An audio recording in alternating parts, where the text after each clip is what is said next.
আসসালামু আলাইকুম গাইস, আপনারা সবাই কেমন আছেন? আমি খুব ভালো আছি। অনেকদিন পরে আবার একটা নতুন ভিডিও নিয়ে চলে আসলাম। আসলে আজকে আমার আব্বু আর আমার আম্মু তিনজনে মিলে গিয়েছিলাম সৌদি আরবের রিয়াদের আল ওয়াফা মার্কেটে। আসলে কিছু জিনিস কিনতে গিয়েছিলাম। আমার আব্বু বাসার জন্য কিছু জিনিস কিনেছে আর আমি কিছু খাওয়ার জন্য নিজের জন্য জিনিস কিনেছিলাম। আজকে তার ভিডিও আপনাদের সঙ্গে শেয়ার করব।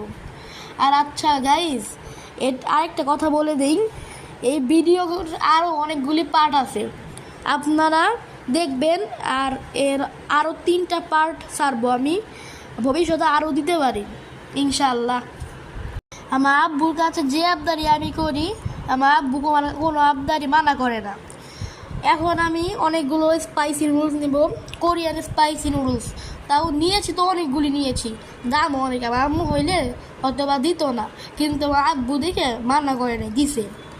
এই নুডলসগুলো খুবই ঝাল, কিন্তু আমার কাছে অনেক মজা লাগে, তার জন্য অনেকগুলি নিয়েছিলাম। নুডলসের নাম বোলডাক নুডলস। আর এই ভিডিওটা অনেক দিনের আগের, এতদিন ভিডিওটা ছাড়তে পারি নেই কারণ আমার সময় পাই না আমরা। আর আমার পরীক্ষা চলতেছে, তো এর জন্য আরও সময় পাচ্ছি না। অনেক দিন ধরে পরীক্ষা চলতেছে, এখন আলহামদুলিল্লাহ পরীক্ষা শেষ দিকে।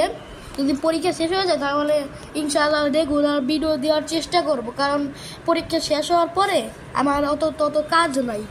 আপনারা একটু আমাকে সাপোর্ট করেন।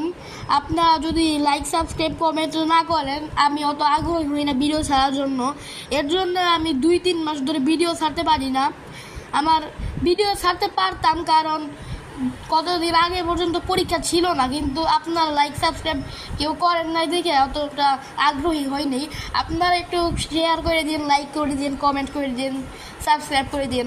আপনারা যদি আমার পাশে থাকেন তাহলেই তো আমি ভিডিও ছাড়ার মনোবলটা পাবো। সৌদি আরব থাকার সময়গুলো খুবই তাড়াতাড়ি চলে গেছে।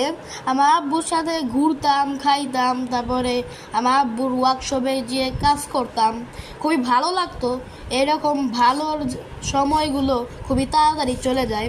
সৌদি আরব থাকতে দেশের জন্য খুবই খারাপ লাগতো যে দেশে যাব, আর এখন দেশে এসে মনে চাইছে যে বাবার কাছে আবারও যাই।